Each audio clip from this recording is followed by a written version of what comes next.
Indian സിനിമയുടെയും Bollywood സിനിമയുടെയും ചരിത്രം തിരുത്തിക്കുറിച്ച ചിത്രമായിരുന്നു 1975 പുറത്തുവന്ന ദീവാർ.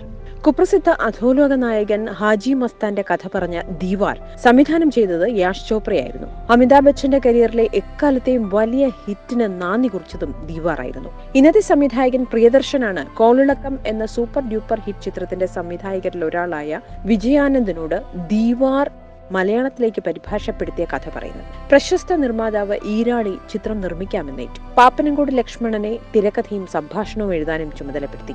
മമ്മൂട്ടി, രതീഷ്, MG സോമൻ തുടങ്ങിയവരെ ചിത്രത്തിലെ പ്രധാന താരങ്ങളാക്കി.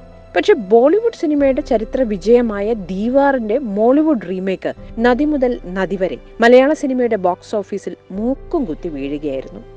You're watching me on metromatney.com. metromatney.com.